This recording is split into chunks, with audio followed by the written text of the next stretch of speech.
बाजार इसे कैसे देखेगा? सेल ऑन मतलब गैप अप खुलेगा, ऊपर से बिकेगा या सस्टेन करेगा? क्या देख रहे हो आप? जी Sumit ji, thank you very much for calling. देखिए ये जो दो इवेंट हुए, पहले अपने ट्रम्प और पुतिन की बात करते हैं, जो इवेंट हुआ, तो जैसे आपने बोला कि कुछ आया तो नहीं है, कि कोई सीज फायर नहीं आया, लेकिन कहते हैं ना कि इन अ वे नो इंडिया के लिए पॉजिटिव है। ऑफ कोर्स वो कुछ एडिशनल जो 25% टैरिफ जो 27 अगस्त को लगने वाले, वो जा नहीं रहे।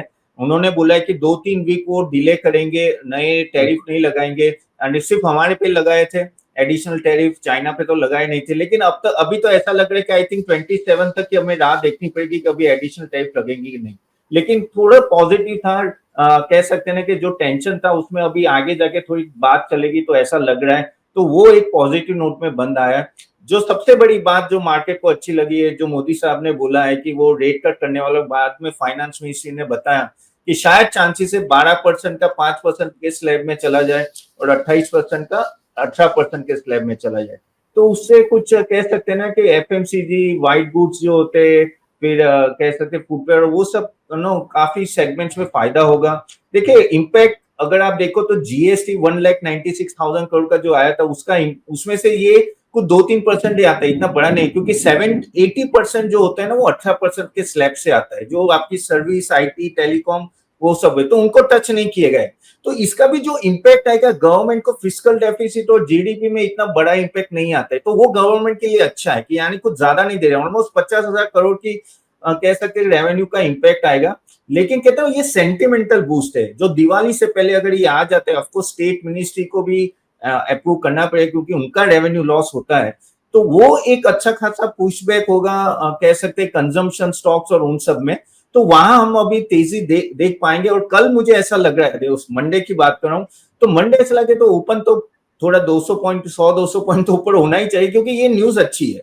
सेंटिमेंट देखो, ये न्यूज तभी आई है जब ट्रंप ने उस तरह से टैरिफ लगाए, तो इसका कह सकते हैं कि प्रेशर है, गवर्नमेंट को कुछ करना पड़ेगा, और वो कुछ किया है इन्होंने, तो एक वेलकम मूव है, नो डाउट अबाउट इट। इससे थोड़ी पॉजिटिव सेंस मार्केट में बढ़ेगी, और ऑफकोर्स और गवर्नमेंट को भी इतना बड़ा इंपैक्ट नहीं आ रहा है फिजिकल डेफिसिट, तो वो भी उनके लिए अच्छा है। तो ओवरऑल पॉजिटिव न्यूज है। बिल्कुल। तपन जी एक चीज बताएं, देखिए मैं दो चीजों की तरफ मार्केट की गैप अप के लिए देख रहा हूं। एक, जो डोनाल्ड ट्रंप ने रशिया के साथ अपने रिश्ते सुधारे और उन्होंने कोर्ट बॉल छोड़ दी कि अब जेलेंस्की जाने और यूरोप जाने की डील करनी है नहीं करनी है। दैट मीन्स कि अमेरिका क्लीन है, अमेरिका तो पुतिन के साथ अपनी दोस्ती रखना चाहता है।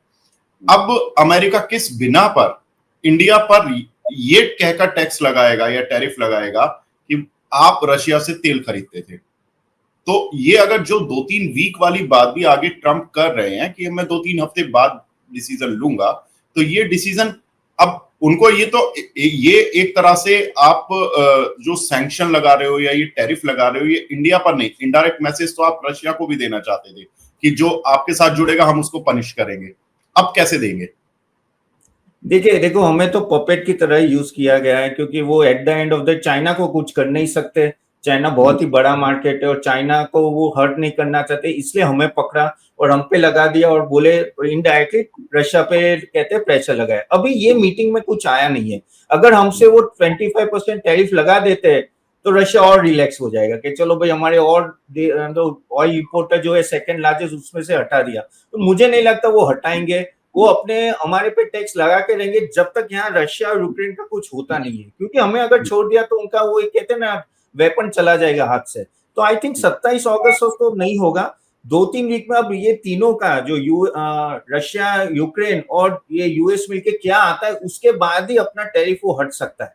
अब हमारे लिए टेंशन वो है कि तब तक तो हम पे लगा रहेगा, यानी 27 तक हमारा जो 25% इनिशियल है उसका इम्पैक्ट हम लोग ऑलरेडी देख रहे हैं। आप देखो जॉब लॉस हो रहे, जेम्स एंड ज्वेलरी में खास नो, ऑलमोस्ट, मैं तो गुजरात में, तो मुझे पता है सूरत, जूनागढ़, सौराष्ट्र में ऑलमोस्ट 10,000 से ज्यादा जॉब लॉस हो रहे हैं। इवन काफी सारे अदर सेगमेंट में भी अगर आप देखो, टेक्सटाइल में भी काफी जॉब लॉसेज हो रहे हैं। अब 27 तारीख तो वो चलेगा, और शायद ऐसा हो सके 27 तारीख पहले वो डिले करते कि चलो 25% टैरिफ में और डिले करो जब तक ये रशिया यूक्रेन का होता नहीं है।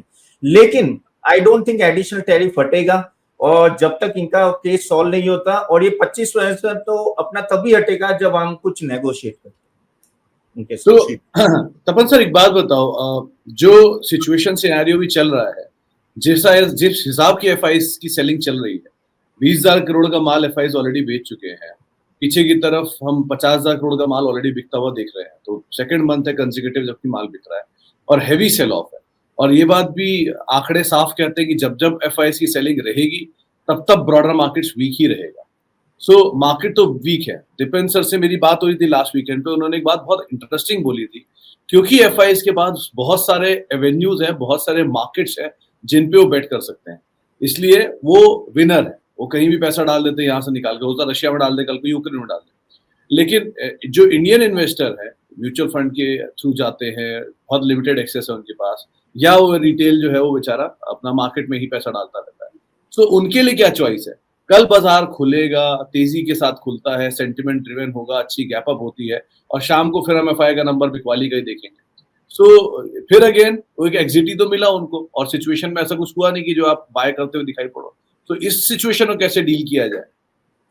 सुमित जी देखो, इसमें तो एक ही ऑप्शन जो रिटेल इन्वेस्टर के लिए बचता है, और वो हम लोग भी हमारे क्लाइंट्स को बोलते हैं कि भाई डोमेस्टिक फोकस कीजिए। अगर देखो डोमेस्टिक में अगर आप फोकस करते हो तो कल की न्यूज डोमेस्टिक एटलीस्ट जो भी सेक्टर्स है उनके लिए तो अच्छी है। रही बात एक्सपोर्ट ओरिएंटेड, जो हमने ऑलरेडी ट्रम्प के वजह से जो भी सेक्टर्स इंपैक्ट आ रहे हैं उसमें आई थिंक उसमें अभी निवेश करना चाहिए ही नहीं। अब रही बात एफआई तो देखो सेलिंग करेगी जब तक ये पूरा केस सॉल्व नहीं होता, क्योंकि अभी क्या है कि ट्रम्प, यानी ये इमेज की बात आ गई, यानी ये कितना चलेगा हमें पता नहीं, और एफआईआई भी जब तक क्लियरिटी नहीं आती, और ऊपर से अपना देखो ये क्वार्टरली रिजल्ट जो है वो इतना अच्छा नहीं था।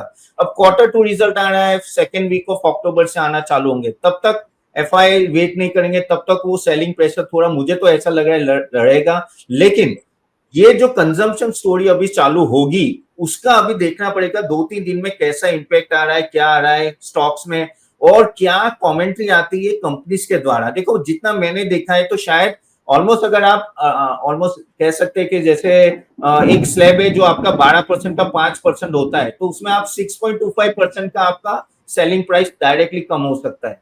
जो 28 का 18% होगा उसमें ऑलमोस्ट 7.8% का प्राइसिंग कम होगा। अब उससे कंजम्पशन बढ़ गया, तो कंपनी की कमेंट्री क्या आती है वो देखनी रहेगी। कंपनी आगे आके ये 2-3 दिन में कैसा बोले कि भाई इसके वजह से हमें ऐसा इंपैक्ट आ सकता है अगर लागू हो गया तो। अब वो सब पॉजिटिव सेंस से अगर एफआई को लगे कि हाँ भाई चलो डोमेस्टिक सेक्टर अच्छे, तो आगे जाके वो वापिस आ सकते हैं। ग्लोबल क्रूज हमारे खिलाफ है, उसमें कोई डाउट नहीं। हमारा जो पोजीशन है ग्लोबली वो भी थोड़ा प्रॉब्लम में है। अब वही है कि ये जो गवर्नमेंट जो स्टेप्स ले रही है उनका इंपैक्ट ऐसा है, उससे अगर एफआई वापस आए तो देखना रहेगा। और रिटेल इन्वेस्टर के लिए तो यही है, डोमेस्टिक फोकस ही रखना पड़ेगा। अभी एक्सपोर्ट ओरिएंटेड तो अभी भी वेट एंड वॉच ही है। बिल्कुल। तपन जी एक चीज बताएं, देखिए आप सेक्टोरल बात करते हैं, आपके पहले में पुतिन और इसी को देख लेते हैं। एक तो दो फूफाजियों की सुमित मुलाकात हुई, दोनों ही बुरा मानने में बहुत ही आगे रहते हैं, और इसीलिए मीडिया को दूर रखा गया ताकि कुछ काम ना हो बीच में, और प्लेन में बैठ के मीटिंग करी ताकि ये कहीं बीच में बैठे ही ना, खत्म हो बीच से बीच ही कहानी सारी। ठीक है। और उसमें भी मतलब दोनों ने मतलब पुतिन का रेड कारपेट पर स्वागत हुआ। दैट मींस कि ये बात शायद जेलेंस्की को और यूरोप को अच्छी नहीं लगेगी। अभी तो उनके कमेंट्स आने बाकी हैं, और वो जो मीटिंग का ब्रीफ है वो नाटो को भी देंगे और बाकी यूरोपियन कंट्रीज को भी देंगे। उसके बाद शायद कुछ बात होगी। यूरोप और जेलेंस्की तो इसीलिए डरे हुए हैं कि कुछ वो जमीन का सौदा ना कर रहे हैं यूक्रेन की, कि हाँ ठीक है इतनी जमीन ले लो, कोई दिक्कत नहीं है, युद्ध खत्म करो, क्योंकि उनको शांति पुरस्कार चाहिए। लेकिन तपन जी एक चीज बताएं, देखिए 25% अगर एडिशनल टैरिफ रशिया के नाम का हट भी जाता है, दैट मींस कि आपके जो कच्चा तेल आप खरीद रहे थे उस पे जो एक तलवार लटकी हुई थी वो हटेगी। तो जब हम मंडे के मार्केट में खुलेंगे तो हमें ये IOC, BPCL, HPCL, Reliance, MRPL, Chennai petro जो रिफाइनर्स भी हैं और क्रूड ऑयल बायर भी हैं, मैं पढ़ रहा था कि बीपीसीएल का ऑलमोस्ट 33% जो क्रूड है वो अब रशिया से खरीद रहे हैं। आईओसी अपनी जरूरत का करीब 22 से 24% क्रूड रशिया से खरीद रहे हैं। रिलायंस कंपनियों पर, हाँ रिलायंस कितना है सुमित, कुछ है आइडिया? रिलायंस ने जो लास्ट नंबर था उसके हिसाब से पूरे क्रूड के इंपोर्ट के शायद 26-27% अकेला रिलायंस ले रहा था। तो एक बड़ा नंबर तो उसके पास ही आ रहा है, बड़ा नंबर। तो ये ऑलमोस्ट जब हम अपनी रिक्वायरमेंट का 35-36% खरीद रहे हैं तो ऑलमोस्ट वही प्रोपोर्शनेट कंपनीज में होगा। सर कैसे देख रहे हैं मंडे को, ये सारे शेयर्स चलेंगे या अभी उसी रेंज में ही रहना है? सी शेयर्स अगर ऑयल मार्केटिंग कंपनीज में ऑफ कोर्स मैं ज्यादा positive compare to oil exploration companies, क्योंकि वहां है ना एक तरह से लोअर क्रूड ऑयल का डायरेक्टली बेनिफिट मिल रहा है। ऑयल प्राइसेस अगर 70-75 के नीचे रहे, ये 1-2 साल जो लग भी रहा है ना, क्योंकि जो फोरकास्ट है वो भी अराउंड 65-60 के आसपास ही है, तो of course oil marketing company जैसे आईओसी, बीपीसीएल, इन सबको, एचपीसीएल, इनको डायरेक्ट फायदा होता है। ऊपर से ये जो हैंगओवर आगे जाके निकल जाते तो और बेटर रहेगा। लेकिन यहाँ एक बात है जो हम लोग बार बार कह रहे हैं कि क्या हमें रशिया से ऑयल लेके कहीं और ट्रांसफर करें, तो इतना इजी नहीं होता है, क्योंकि ये जो रिफाइनरी जो होती है ना, हर एक रशिया का ऑयल अलग होता है, यूएस का ऑयल अलग होता है, सऊदी का ऑयल अलग होता है, अकॉर्डिंगली उनको रिफाइनरी में चेंज करना पड़ता है। अब आप जैसे बोल रहे हो कि 30-30% ये लोग ले रहे हैं ऑलमोस्ट ये रशिया से, तो उनको अपनी रिफाइनरी में चेंजेस अकॉर्डिंगली करने पड़ते हैं अगर वो वापस मिडल ईस्ट से लेने हैं तो इतना इजी नहीं होता है इन सब सडनली ऐसे चेंज करना कि भाई हम लोग रशिया से सऊदी में चले जाए, तो ये टाइम लगेगा। और इसलिए गवर्नमेंट भी जानती है कि ये सब वायबल नहीं है, क्योंकि at the end of the day उनको भी फायदा हो रहा है, उसमें इसमें वापिस स्टेट गवर्नमेंट को भी फायदा हो रहा है, स्टेट गवर्नमेंट को भी। और ये क्योंकि आप देखो पेट्रोल पंप पे तो प्राइसेस कम नहीं हुए, तो उनको भी अच्छा खासा मार्जिन मिल रहा है, तो वो भी क्यों मानेंगे। तो ये काफी हद से ऐसा लग रहा है कि कुछ भी हो जाए इंडिया तो नहीं छोड़ने वाला है रशिया का ऑयल। अब वो ट्रम्प को जो करना है करे, और मुझे लग रहा है कहीं ना कहीं अगर ये पीस टॉक हो गए तो ट्रम्प हटा देंगे वो। लेकिन अगर आप बोले लॉन्ग टर्म के लिए, अगर 1-2 साल के लिए, तो मैं I think oil marketing company से ज्यादा बैठ करूंगी, क्योंकि उसमें मार्जिन अभी भी लग रहा है इंप्रूवमेंट होगा। अगर आप लास्ट बीपीसीएल का भी अगर आप अर्निंग कॉल देखो, उन्होंने मार्जिन इंप्रूवमेंट किया है, दैट शोज के अभी मार्जिन धीरे धीरे इंप्रूव हो रहा है उनका। So yes, oil marketing companies पे जाना चाहिए। एक बात बताओ दोषी सर, कल बाजार अगर एक्साइट होगा भी तो किन सेक्टर्स के दम पर एक्साइट होगा? सी ऑफ कोर्स के दम पर और बैंक्स के दम पर। हाँ, क्योंकि ये दो सेक्टर सबसे बड़े सेक्टर होते हैं जो ड्राइव करते हैं, और इनकी वेटेज सबसे ज्यादा होती है, 25% एक की है, 17% एक की है। तो अगर ये आधी वेटेज वाले दोनों सेक्टर नहीं चले या इस पे एक्साइटमेंट नहीं आया, तो कौन से बचे हुए सेक्टर हैं जो बाजार को एक्साइट करने वाले हैं? क्योंकि या तो कंजम्पशन ड्रिवन स्टोरी चल जाएगी, पूरा जीएसटी कट हुआ है तो पूरा कंज्यूमर ड्यूरेबल, पूरा एफएमसीजी, ये सब चलना शुरू हो जाएगा, to an extent private banks भी, वो एनबीएफसीज आ जाएंगे सामने। लेकिन बाकी जगहों पर ये क्रूड की इम्पैक्ट का यहाँ एक्साइटमेंट कहाँ आएगा? क्या फार्मा चलेगा या दूर रहे उससे? नहीं, देखिए ये एक तरह से एक साइकिल चलती है। जैसे अगर ये रेट कट आता है और अगर एसएमई और एमएसएमई को फायदा होता है, तो वहां भी अगर आपके एनपीए कम होते हैं तो बैंक्स को इनडायरेक्टली फायदा होता है। तो ये एक साइकिल होती है। तो अगर ये जो बूस्ट आएगा और उसके वजह से अगर दिवाली अच्छी गई सबकी, तो ऑफ कोर्स ये एसएमई और एमएसएमई को डायरेक्ट फायदा होगा। तो उससे भी बैंक को और एनबीएफसी को, क्योंकि जो हमें एमएफआई लैंडिंग का इश्यू चल रहा है, जो आपको भी पता है बैंक्स और एनबीएफसी में बहुत प्रॉब्लम हो रहा है, तो वहां शायद कुछ माइक्रो फाइनेंस लैंडिंग में कुछ इंप्रूवमेंट आ जाए अगर ये कंजम्पशन स्टोरी स्टार्ट हो। सी ओवर द ऑन ये तो बॉटम ऑफ द पिरामिड है। अगर बॉटम ऑफ द पिरामिड अगर आप खींचते हो तो उसके साथ और सेक्टर को भी धीरे धीरे फायदा हो सकता है।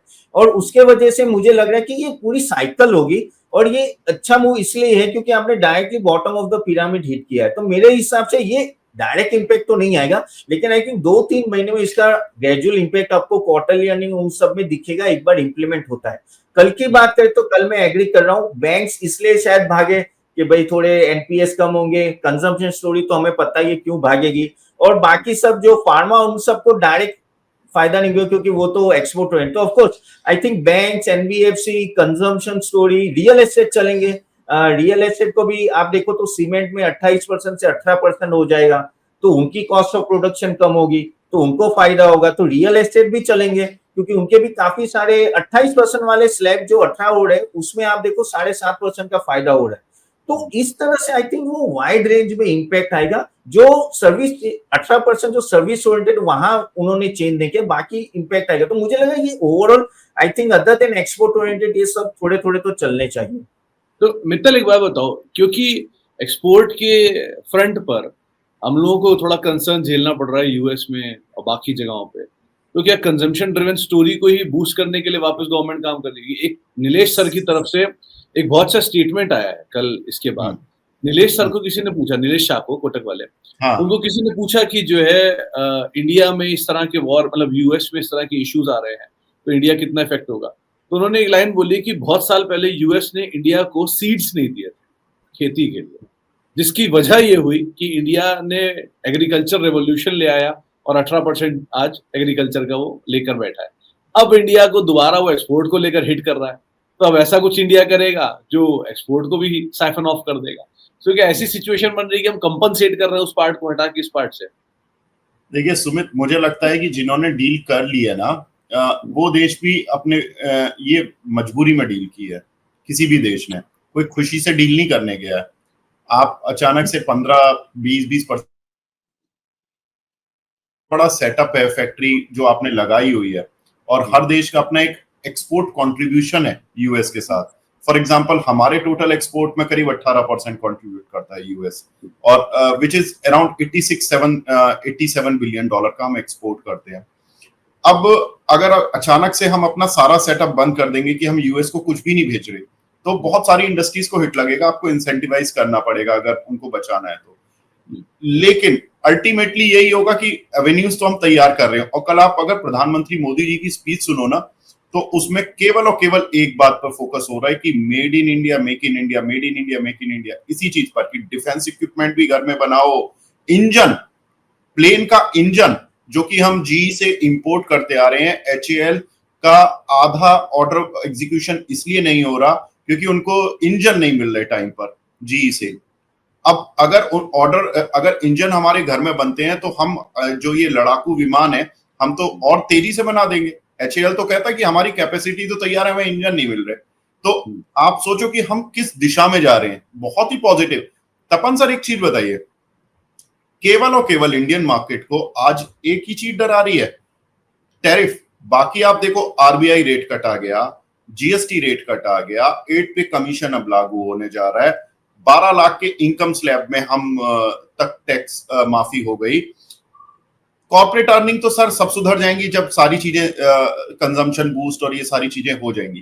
कॉर्पोरेट अर्निंग तो एक लैगिंग इंडिकेटर है जब आपकी पॉलिसीज ठीक हो जाती हैं।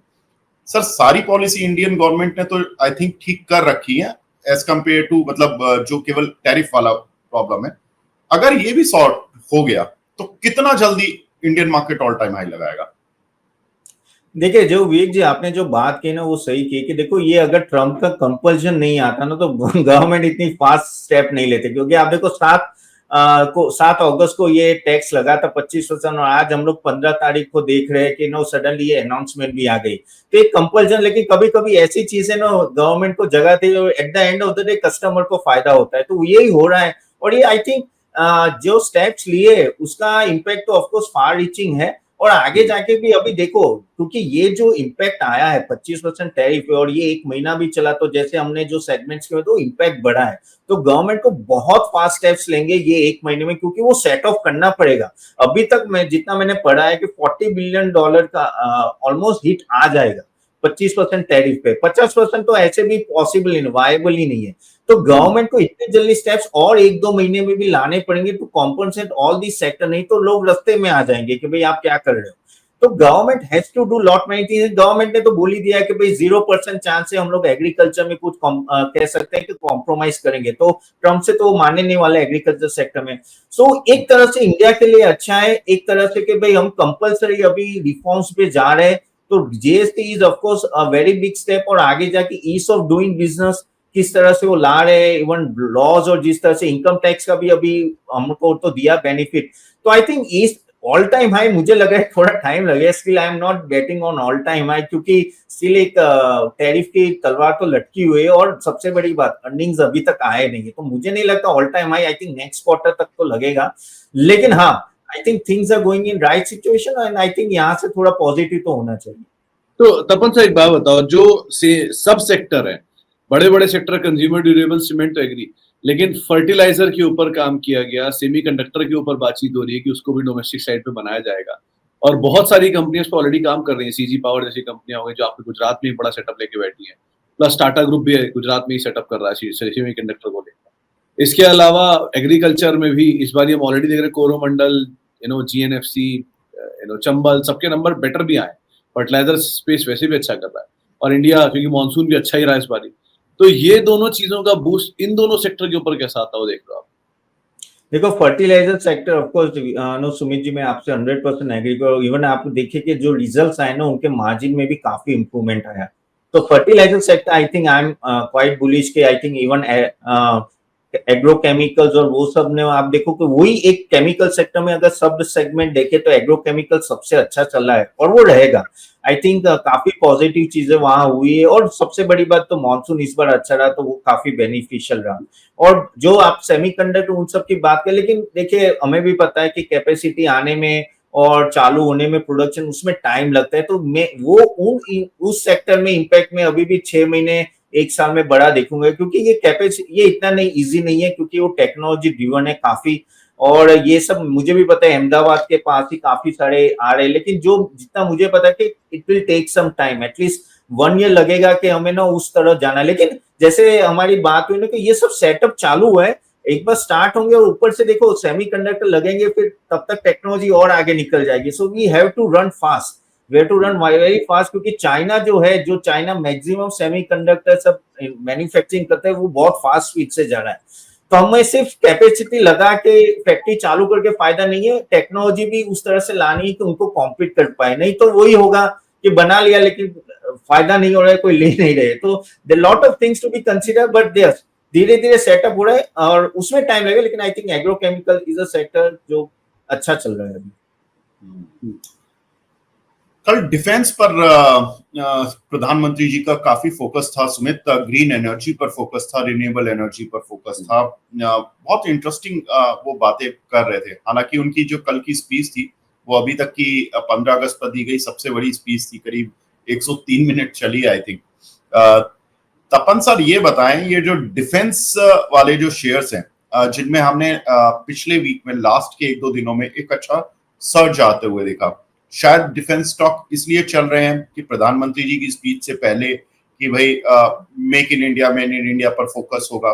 दूसरा, अगर पुतिन और ट्रम्प की मीटिंग में थोड़ा भी 19-20 हो जाता तो जियोपॉलिटिकल रिस्क उतना ही बड़ा बना रहता, तो लोगों ने सोचा कि ये डिफेंस हमें डिफेंस देगा हमारे पोर्टफोलियो में और लोग खरीद के ले गए। मंडे को क्या होगा सर? देखो डिफेंस तो एक थीम है जो हमें आई थिंक 10 साल का मेगा ट्रेंड है, लेकिन प्रॉब्लम वही हो रहा है कि वैल्यूएशन काफी बढ़ चुके हैं। और ऐसा नहीं कि ले सकते हैं, लेकिन आपको स्टॉक स्पेसिफिक काफी जाना पड़ेगा, क्योंकि आप देखिए तो ड्रोन्स की बात करें तो जैसे आइडिया फोर्ज या जेन टेक्नोलॉजी, उन सबके रिजल्ट अभी भी नहीं आ रहे, अभी भी वो लॉस मेकिंग है। और जो कैपेसिटी और जो वो सब प्रॉपर्ली कहते हैं ना प्रोडक्शन, वो 1 साल का अभी भी टाइम लैग लग रहा है। तो वहां आपको काफी स्टॉक वाइज देखना पड़ेगा। अगर बीएल का देखो तो रिजल्ट अच्छा है, एचएल की आपने जो बहुत ही अच्छी बात की कि आप हम लोग जी के इंजन पे डिपेंडेंट है, अब वो वहां डिले हुआ तो इनका भी डिले होगा, हालांकि उनके रिजल्ट काफी अच्छे आए। तो आपको है ना वहां अगर देखना है तो आपको काफी सेगमेंट वाइज देखना पड़ेगा, सब segment like radar system, aerospace, drone technology, और उस तरह से आप देखिए। इवन मेजरगोन का रिजल्ट अच्छा नहीं था, तो यहाँ देखना पड़ेगा जो आउटसोर्सिंग से भी वो कुछ अपने इंजन और वो सब लाते तो टाइम पे डिलीवर हो रहे कि नहीं, कैपेसिटी जिस तरह से बढ़ा रहे उसका एग्जीक्यूशन कैसा हो रहा है। क्योंकि ऑर्डर बुक आप देखो तो ऑलमोस्ट सबके 4 गुना 5 गुना है, तो ऑर्डर बुक में कोई प्रॉब्लम नहीं है और नए ऑर्डर्स आएंगे। लेकिन ये जो स्ट्रगल कर रही है कंपनीज वो है कैपेसिटी बिल्डअप करने में और उसको एग्जीक्यूशन करने में। और वहां क्योंकि ये सडनली हुआ है, देखो ये 3 साल हमें लगता है कि बहुत है, लेकिन 3 साल इतनी हैवी इंडस्ट्री के लिए और जो टेक्नोलॉजी पे इतना डिपेंडेंट है, they need time to adjust. तो यहाँ ना थोड़ा हमें ना वैल्यूएशन पर्सपेक्टिव से स्टॉक स्पेसिफिक जाना चाहिए रेदर देन पूरा नो एक ऐसे आंख बंद करके इन्वेस्ट कीजिए। लेकिन हाँ मेगा ट्रेंड है, अगर आप गलत स्टॉक में फंस गए यानी हाई वैल्यूएशन फंस गए तो 2-3 साल में हाथ हो जाएगा, लेकिन टाइम लगेगा। सो आई थिंक आपको रिजल्ट देख के वैल्यूएशन देख के इन्वेस्ट करना बेटर रहेगा डिफेंस। तो तपन सर एक बात बताओ, जो अब तक के अर्निंग्स आए हैं, चाहे मिड कैप स्मॉल है, लार्ज कैप को छोड़ देता हूँ, मिड कैप स्मॉल कैप के जो अर्निंग आए हैं, क्या उन अर्निंग के दम पर आप मिड कैप स्मॉल की वैल्यूएशन पर कंफर्टेबल हो? आपको लगता है कि ये वैल्यूएशन सही मिल रहा है हमें, जो नंबर आ रहा है उसके हिसाब से, या अभी भी हम हायर साइड पर है, अभी एक बड़ी री रेटिंग की पॉसिबिलिटी यहाँ पर है, अभी भी गिरावट बाकी है और अच्छी खासी बाकी है, कैसी पॉसिबिलिटी दिख रही है आपको? सुमित जी देखो जो परचेजिंग हुई है वो सब डीआई ने की है, एफआई तो सेल करके बेच रहे हैं। और वो आपने जो रीजन दिया वो सही बोला कि एफआई को और बाकी सब कंट्री में बहुत सस्ते में मिल रहा है। हम लोग अभी भी 21-22 के पीई पे चल रहे हैं निफ्टी के लेवल पे। ठीक है, और मिड कैप और स्मॉल कैप भी ऐसा नहीं कि बहुत सस्ते मिल रहे। तो देखिए ये सब्जेक्टिव मैटर होता है कि आप कौन सा स्टॉक स्पेसिफिक, सेक्टर स्पेसिफिक देख रहे हो। वैल्यूएशन चीप नहीं है, अभी भी चीप नहीं है। काफी सारे मिड कैप और स्मॉल कैप में अभी भी आप देखो तो वैल्यूएशन हाई है, लेकिन यहाँ जैसे ये हमेशा मिड कैप स्मॉल कैप आपका स्टॉक स्पेसिफिक होगा, और ये मार्केट ऐसा नहीं है कि mid cap small cap suddenly rally करेगा, क्योंकि यहाँ कोई हमारा टेलविन नहीं दिख रहा है। टेलविन जो सबसे बड़ा होता है वो है अर्निंग्स। अर्निंग्स जैसे इस बार भी मिड कैप स्मॉल कैप भी देखो तो मिले जो है, क्योंकि हम लोग भी जो ट्रैक करते हैं सबके अच्छे नहीं है, खास करके स्मॉल कैप तो काफी के रिजल्ट बहुत खराब आए। और यहाँ इसलिए आपको बहुत ही स्टॉक स्पेसिफिक जाना होगा, और यहाँ अभी भी मुझे वैल्यूएशन, और आप देखो कि इस blindly small cap mid cap का ईटीएफ ले लो वो नहीं चलेगा। You have to be very very stock specific. Earning season अभी फुल फ्लेज अच्छा होगा होपफुली नेक्स्ट क्वार्टर, और ये जीएसटी रेट कट रहा है, फिर आई थिंक देखिए साइकिल अच्छी होगी, फिर आप बैट कर सकते हो ये मिड कैप स्मॉल कैप सभी चलो। नहीं तो एक बात आपसे और पूछूंगा कि क्या जो गवर्नमेंट बार बार रेट कट किया, बजट पे बेनिफिट दिया, टैक्स का बेनिफिट दिया, अब जीएसटी में कट किया, क्या ये वो जो कंजम्पशन बूस्ट है या कंजम्पशन का स्लो डाउन है, उसे वापस ट्रैक पे ला रहे हैं? ये देखिए सुमित जी, एक होता है गवर्नमेंट ने कट कर दिया, लेकिन क्या एंड कंज्यूमर तक गया? आप देखिए कि उन्होंने 1% का रेपो रेट कट कर दिया, लेकिन एक्सिस बैंक ने आके बोला कि अभी भी 75 बेसिस पॉइंट तक गया नहीं है। अब समझो, यानी बैंक वहां रोक के रखा हुआ है, अभी तक नीचे तक गया नहीं है। तो एंड कंज्यूमर तक जब तक जाएगा नहीं तब तक आप वो चीजें चेंज होते हुए देखेंगे नहीं।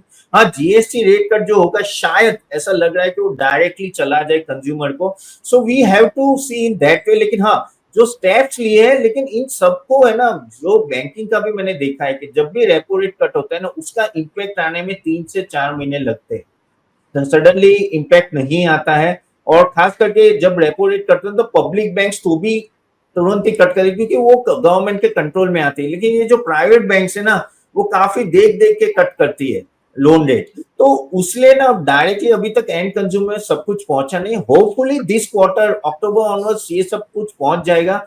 ऑफ कोर्स ये जीएसटी कट मुझे लग रहा है वो थोड़ा डायरेक्ट होगा, क्योंकि बीच में, क्योंकि वो डायरेक्टली दिखेगा और गवर्नमेंट भी देखेगी भाई हमने ये कट तो दिया, लेकिन एंड में बेनिफिट हो रहा है कि नहीं हो रहा है। लेकिन हाँ, ट्रांजिशन में बहुत टाइम लग रहा है, और आई थिंक नो अभी भी फुली फ्लेज नहीं हुआ, इसलिए हमको इम्पैक्ट नहीं दिख रहा है।